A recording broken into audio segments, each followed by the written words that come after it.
말 그대로 그 대통령을 지켜야 된다라는 반발이 나오니까 어떤 상황이 아까 말한 맥락에서 김성훈 경호처 차장이 실제로 대통령을 팔기 시작을 합니다. 어떤 거냐면 VIP 지시사항을 전달하는 거예요. 그러면서 무기 사용과 관련해가지고도 윤석열 대통령이 경호 매뉴얼대로 하라고 했다. 경호 매뉴얼대로 하라고 했다. 도대체 무슨 뜻입니까 이게? 경호 매뉴얼대로 하라고 하면 총을 먼저 뽑거나 칼은 소지할 수도 없는 것이고요. 그리고 그러니까 그 이제 저는 장님 잠깐만 한마디만 하고 계속 하세요. 네네. 제가 대통령 경호실 근무했는데요.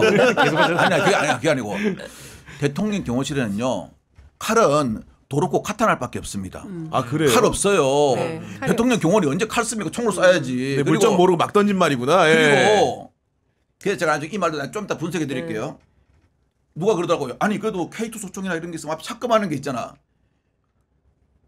거기 100일 경비단하고 전부 다 경호원들 착금할 줄도 몰라요. 그런 거 아예 칼이 없어요. 그렇구나. 계속하십시오. 죄송합니다. 그러니까 뭐 얘기를 취재해 보면 다 그런 얘기를 합니다. 그러니까 경찰은 물론이고 경호도 칼을 쓰지 조폭이 아니잖냐 우리가. 그렇죠. 네. 예, 조폭 양아치가 아닌데 어디서 무슨 칼을 쓰냐. 우리가 무슨 뭐 일본 무사도 아니고 말도 안 되는 소리다라고 얘기를 하는데 그러니까 그래서 이 발언이 왜 나왔는지를 제가 취재를 했더니 네. 경호에서 어떤 얘기를 해주냐면 대통령이 군대를 안 갔다 왔기 때문에 총 쓰는 것도 모르고 칼도 무기라고 생각을 하는 것 같다. 그래서 막 얘기를 하는 것 같은데 실제로 총을 쏘면 그 상황이 어떻게 되는지를 머릿속에 없는 것 같다. 그런데 경호관들은 총을 쏴보고 실제로 그 문제가 생겼을 때 어떤 상황이 벌어진다는 걸 그렇겠죠. 너무 잘 알기 네. 때문에 절대 총을 뽑지 않는다는 겁니다. 그러니까 지금 김성훈 차장조차도 만일의 상황이 생긴다 한들 먼저 총을 뽑을 리는 없다. 물론 이제 그 중에 뭐 이제 과부장급들 가운데 가스라이팅이 돼서 이게 굉장히 명예로운 일이라고 스스로 생각하는 사람 일부가 그렇게 극단적으로 행동할 수는 있지만 경호에서 훈련을 많이 받고 경호관으로 평생 산 사람은 절대 총을 나올 먼저 수가 없다. 그러니까 네. 체질적으로 불가하고 아시는 것처럼 그 경호법 제19조에 보면 예. 뽑을 수가 없어요. 법률적으로. 뽑을 수가 없어요. 예, 맞아요. 뽑을 수가 없어요. 먼저 그렇구나. 뽑을 수가 네. 없어요. 그렇기 때문에 어쨌든 이것은 경우에 따라서는 언론이 만든 가상의 유혈 사태, 뭐 영화 뭐 이런 것일 수도 있고 실전에서는 그럴 가능성은 매우 낮다라는 얘기가 그렇다면 나오고. 매뉴얼대로 하라는 말의 속뜻은 어떻게 되는 겁니까? 이게? 그러니까 이게 매뉴얼이라는 게 지금 이제 매뉴얼대로 하라라는 그런 그 어떤 핑계를 경호처 쪽에서 계속 얘기하는 게 뭐 사실 그 변호사 윤석열 변호사 측에서도 네. 동일하게 얘기를 하는데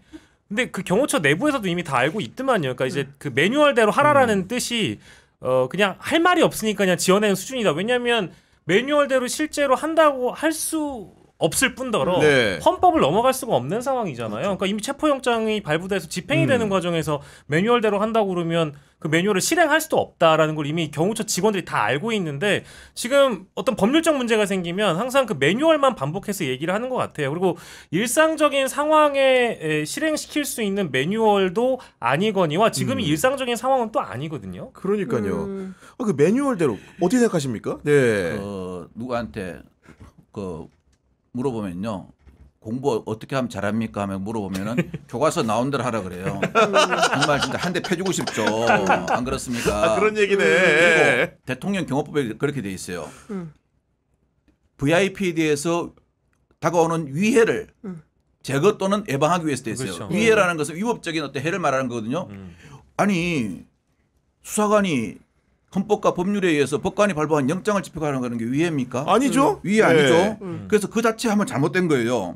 그리고 아까 말씀드린 대로 경호원들은 무기를 휴대할 때 상당한 사유가 있을 때 부득이한 상황에서만 무기를 사용할 수가 있어요. 다만 그러할 경우에도 사람에게 위해를 끼치면 안 된다 이렇게 돼 있어요. 그리고 이걸 말 잘못하면은 3년 이상의 징역 또는 금고에 해당한다 돼 있거든요. 그게 이제 저한테 전화가 다 왔었어요. 스크럼을 짜가 하라는데 이거 어떻게 하면 되냐. 이제 제가 또 이제 수사를 오래 했으니까 네. 제가 안 돌아가는 머리를 굴렸죠. 그래가지고 스크럼을 짤 때 절대 이렇게 하고 손을 앞으로 짜지 말고 이렇게 뒤로만 하고 있어라. 뒤로만 해라. 예. 그 해제가 쉽게. 예, 네. 뒤로만 이렇게 발장을 끼고 있어라. 왜냐면은 늘 덩치 큰데 오다가 한 팍 밀어버리면은 수사관을 뒤로 넘어지면은 그렇죠. 네. 특수 고무신방에 치상이 됩니다. 네. 그럼 이거 무조건 구속력 떨어져요. 3년 이상의 유징력이기 때문에 그래서 절대 하지 말고 이렇게 하고 있다가 밀면 밀려라. 아, 손을 내밀지 말고 그러니까 뒤로 했다가 후방으로 했다가. 네. 밀리면은 그거는 나중에 그 적법행위로 나올 기대 가능성이 없다 그래가지고 아마 처벌받지 않을 수도 있다. 근데 절대 손을 쓰거나 완력을 쓰면 안 된다. 그리고 두 번째는 그래서 행여나 누가 시키더라도 권총 집에 절대 손대지 마라. 왜냐하면은 이제 경호실을 아침에 딱 출근하잖아요. 그럼 내가 오늘 근무면은 이게 이제 권총 벨트가 있어요. 그걸 딱 차면은 거기 자체에 권총하고 실탄 2클립하고 무전기하고 에이배터리 딱 장착이 되게 돼 있어요. 아, 그렇구나. 네. 근데 근무할 때는 항상 차고 나가요. 저도 난 차고 나갔거든요. 네. 사람들이 그러더라고요. 너도 경호실 근무했냐? 근데 안 되면 사진으로 보여드릴게요. 예. 예, 제 체구를 보고 제가 키가 제일 작았어요. 그래서 전부 다 저를 보고 경호원들이 이 키를 어떻게 경호실 들어갈지 쳐다봐요. 예, 그런데 이게 다 장착이 돼 있어요. 그래서 하면 안 되고 그리고 아까 제가 그 윤건영 의원이 한 말 중 있잖아요. 총으로 해가지고 안 되면 칼이라도 막아라. 제가 이걸 다 어떻게 이 말이 나왔을까 딱 분석을 해봤어요. 가능성을 세 개를 따져봤어요. 첫째, 이 말을 윤건영 의원이 아무 제보도 안 받았는데 그냥 소설 각색을 했을 가능성. 자가 발전을 했다. 예. 네. 근데 자가 발전치고는 너무 윤건영 의원이 그런 스타일이 아닌 걸 알고 좀 알고 있거든요. 네. 자가 발전치고는 너무 각색이 잘 돼 있어요. 진짜 생생하게. 그래서 이거 가능성 낮다. 그럼 두 번째, 대통령이 자기를 강력하게 보호해달라 그랬는데 밑에 뭐 김성훈이나 이강우가 이걸 갖다 오버액션 해가지고 이태한테 이야기했다. 뻥튀기 했을 가능성. 예. 근데 그것도 보면 가능성이 없어요. 왜냐? 김성훈, 이강우 20년 이상 경호실 근무했어요. 경호실의 칼은 도로코 카탄이나 면도기 칼밖에 없다는 걸 다 알아요. 대검도 없다는 걸 다 알아요. 직원들의 설득력이 없는 거지. 예, 예. 예, 무기고 창고에도 가면은 제가 무기고 다 옛날 관리를 했었거든요. 무기고에도 대검 한 절 없어요. 경호실은요. 실탄하고 총은 여러 종류 있어요. 그럼 세 번째, 총이나 칼 갑자기 오버랩되는 말이 있더라고요. 그랬잖아요. 국회에서 문이 잠겨 있으면 도끼로라도 가가지고 문을 떼 부시고 안 되면 총으로라도 해가 총을 쏴서라도 몰아내라는 말은 수사과정에서 나왔잖아요. 어떤 분이 하신 말씀이 그 말씀하고 쫙 오버랩되는 거예요. 그러니까 우리가 흔히 하는 말로 경호실 안에 시스템을 모르는 사람은 총칼이라는 자체가 어떠한 강력한 진압을 하는 도구에 대한 상징적 의미로 쓰였구나. 무력 사용에. 예, 네. 무력 사용에 가능성은 그게 제일 많다 하는 게 지금 제가 분석한 내용입니다. 혹시 그럼 케이블 타이도 그분의 입에서 나온 거는 아닌가요?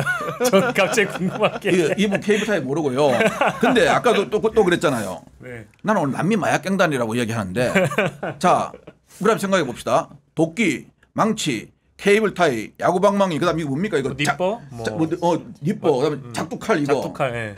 이게 주로 있는 곳이 어디입니까? 갱단 사무실에 있는 거예요.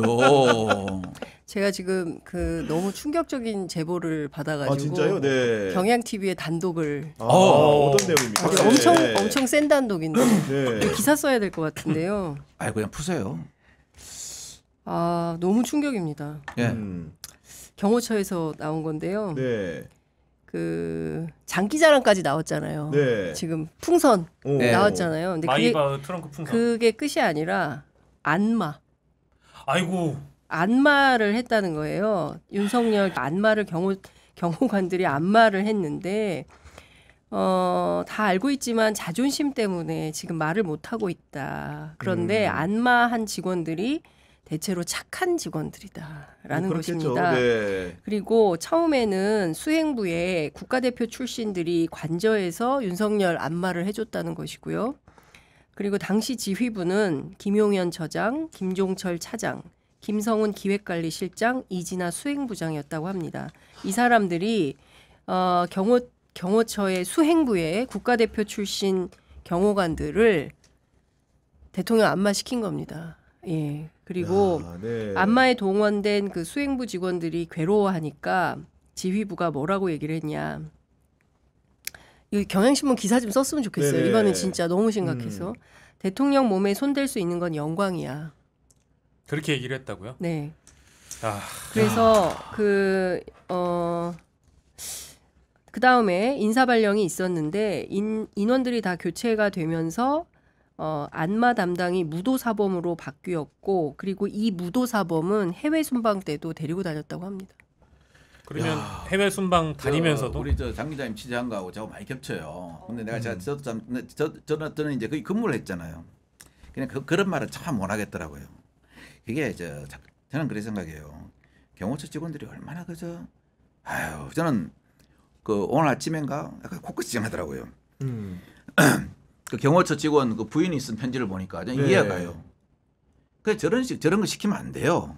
아니 국가 공무원 시험 보고 들어와가지고 나라를 지키러 들어온 건데. 저는 이해가 가니까 네. 지금 들어보니까 저도 이제 비슷한 말을 들었거든요. 근데 음. 참 저거보다 더한 것도 솔직히 있어요. 그 얘기 중에는 네.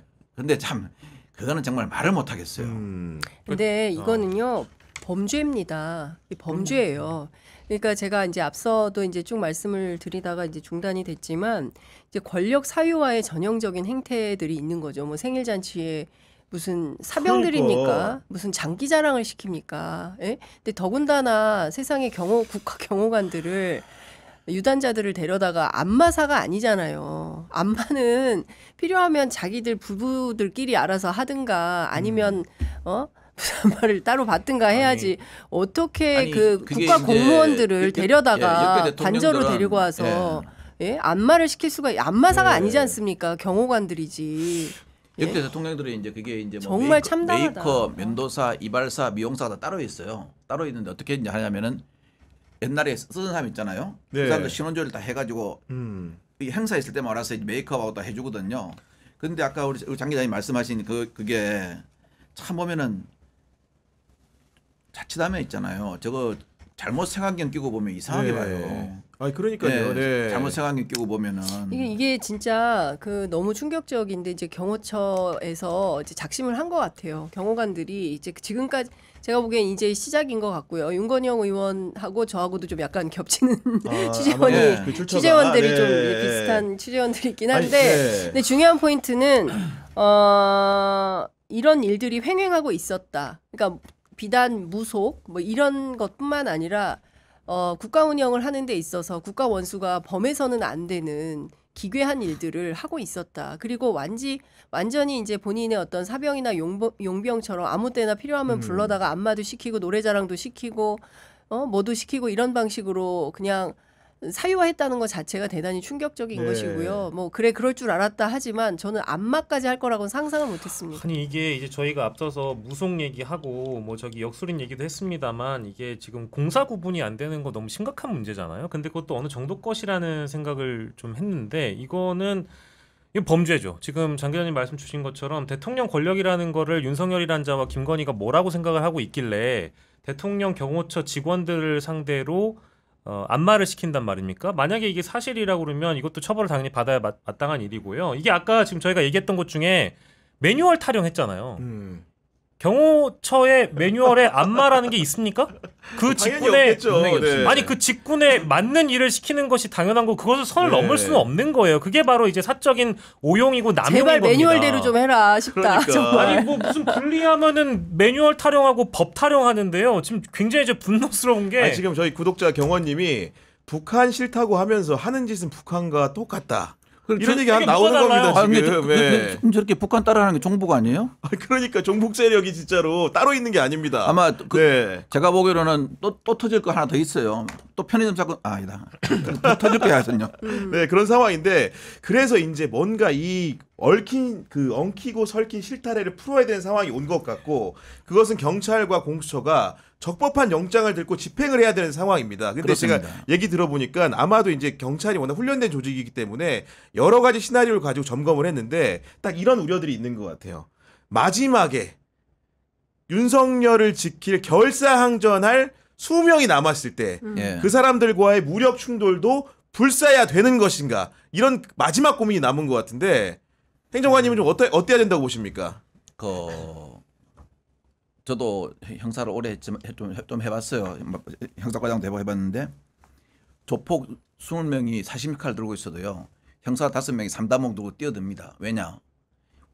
저 사람들은 불법이고 우리는 합법으로 무장되어 있기 때문이죠. 우리나라 대한민국 법치국가입니다. 경찰들이 하게 놔둬야 됩니다. 금방 그거요. 제압합니다. 제가 딱 그러는 제 생각은 그래요. 뭐 총을 쏜다. 무슨 뭐 이렇게 기관총을 메고 다닌다 하죠. 원래 짖는 개는 안 뭅니다. 예, 짖는 개는 안 물고요. 총 뽑는 순간 있지 않습니까? 네. 이거는 특수공무집행 방해가 아니고 살인 미수에 착수가 돼 버립니다. 그리고 그리고- 총을 뽑는 순간에 예, 그리고 자체가 무기 사용에 대한 대통령 경호실법 위반이 되고요. 자기들도 그거 다 알고 있습니다. 그래서 제가 보기로는 유혈 충돌 일어난다. 물론 이제 가능성 완전히 배제할 수는 없습니다. 네. 그래서 뭐 이제 경찰 특공대를 대기하고 헬기로 들어가야 된다 말도 있잖아요. 경찰 특공대가 비상대기는 하긴 해야 됩니다. 근거리에서. 근데 경찰 특공대를 굳이 넣어가지고 자극시킬 필요는 저는 없다고 봅니다. 뒤에 삼문 있잖아요. 삼저지선. 거기만 딱 대기하고 있어도요. 옛날에 지금 대테러 팀 있지 않습니까? 그 경찰 특공대에서 한 개 제대가 나가 있었습니다. 쟤들 제압하는 거는요 도사입니다. 그리고 형사들이 있지 않습니까? 쟤들 들어오기 전에 이미 한 20-30명 하면요 제압해가지고 수갑 다 채워놓습니다. 그렇군요. 네. 이게 뭐 참 경호처의 분위기가 이미 동요하고 있다라는 거는 뭐 다 알고 계실 거고 보도가 되고 있는 거고 아까 이제 박건천 경정께서 경호처 직원분의 아내분께서 실제 썼던 편지를 보건데 뭐 분위기는 뭐 이미 많이 와해가 되어 있다고 저는 보는데 중요한 건 저도 이렇게까지 뭐 법을 공부해야 되는지는 잘 모르겠어요. 근데 우리가 흔히 얘기하고 있는 특수공무집행 방해 혐의 말고도 사실은 이제 법조인들이 지금 더 강하게 경찰들을 설득하려고 한다면 지금 현재 내란이 진행 중이지 않냐. 그래서 뭐 형법 88조, 89조, 90조에 보면은 내란 목적 살인죄 혹은 뭐 네. 내란 목적 살인 미수죄, 내란 목적 살인 예비 음모죄라고 해서 실제 뭐 아까 총 갖다 대도 안 된다. 그렇습니다. 꺼내서도 안 된다. 네. 실제 미수에 가까운 것만으로도 얼마든지 적용해서 처벌받을 수 있다라는 거를 그 20명한테는 좀 경고를 해줘야 될 것 같다는 생각이 들고요. 저는 공권력의 권위를 이번에 보여줘야 되는 상황이기 때문에 뭐 20명이 있다. 뭐 물론 최대한 많은 그 변수들을 고려해서 경찰이 전략을 짜는 것은 당연한 일인데 저는 그런 일이 벌어지지 않아야 하고 그런 일은 벌어지지 않을 거라고 봅니다. 네. 그리고 이제 집행 일정을 두고 사실 궁금해하는 분들이 많은데 네. 그 장윤 선배 보시기에는 아마도 내일 갈 것을 보십니까? 일단 뭐 그 기자들이 취재가 본격화되는 것 같아요. 그 자리 추첨이 내일 아침에 있다는 거고요. 네, 현장에 네, 영상 풀, 카메라 풀, 자리 추첨이 오전에 있는 걸로 이제 공지가 되고 있기 때문에 아마도 이제 임박을 한 것 같고요. 그 다음에 건너편에 있는 그 호텔 있지 않습니까? 그 호텔이 아주 만석인 것 같아요. 문전성시를 이루고 있다. 문전성시를 네. 이루고 있고 엄청 비싸요. 예, 엄청 비싼 호텔에 기자들이 다 망원렌즈를 당기고 망원렌즈를 있다. 당기고 네. 있다. 이렇게 볼 수 있을 것 같고 아마도 아까 오기 전에 보니까 오전 5시 중앙일보 단독이 나온 것 같은데 오전 5시에 작전을 시작하면 지난번보다는 2시간 앞서서 시작을 네. 하는 셈이 되는 건데 너무 어두워서 근데 항상 늘 얘기를 들어보면 해 뜨고 출근하기 전 이렇게 얘기를 하더라고요. 그러니까 작전 시간을 해는 뜨고 출근하기 전이다. 그래서 7시 이렇게 이제 해석을 했었는데 아마도 내일은 그거보다 조금 일찍 들어가는 것 같고 작전이 뭐 2박 3일 될 수 있다. 뭐 3박 4일 얘기도 나오는데 그 얼마나 저항하느냐에 따라서 달라지겠죠. 근데 그 사람들을 심리전을 하면서 잘 설득하면서 무기를 내려놓도록 해야 되는데 앞서 말씀하신 대로 경호법 19조 2항에 따르면 그 어떤 그 총기 사용도 사람을 상대로 해서는 그렇죠. 안 된다라고 네. 명확하게 되어 있습니다. 그리고 범법행위했을 때는 징역 3년 이하의 그 이상의 그 형에 처해지기 때문에 본인들도 알 거예요. 그래서 그런 상황은 안 만들 거라고 보여지는데 앞서 말씀드린 대로 소수의 몇 명이 그렇게 우발적, 돌발적 행동을 할 수 있는데 저는 경찰이 오랫동안 그런 베테랑 훈련 다 받은 분들 아니겠습니까? 그래서 저는 현장에서 그렇게 문제 없이 잘 제압하지 않을까라는 생각은 좀 듭니다. 그러니까 뭐 수요일 아니면 금요일 이렇게 보시는 거죠. 네. 왜냐하면은 이제 그 체포에 와서 조사를 받을 거 아니겠습니까? 그렇죠. 네. 그리고 오늘 누가 또 그렇게 했죠. 자연인 윤석열을 입틀막 하면 안 된다고요. 저는 오늘 그 말이 정말 고맙더라고요. 저는 윤석열 대통령이 조사받으러 오잖아요. 그럼 묵비권 행사할 것 같아요. 딱 두 가지예요. 네. 묵비권, 그다음 국가 기밀이기 때문에 말할 수 없다. 조사 자체를 안 받으려는 거거든요. 조사를 받으면은 이 자체가 이제 뭐고 증거인멸이나 증거인멸 혐의가 딱 나오기 때문에 네. 증거인멸 혐의 나오면은요 내란죄는 대통령이 도주할 염려가 없다 그러잖아요. 도주할 염려가 없는 그 국회의원이나 고위공무원들에 대해서 어떻게 도주 염려가 있다고 판사가 내리는 줄 아십니까? 영장 치면요. 어떻게 하는 겁니까? 중대한 처단형이 예상되므로.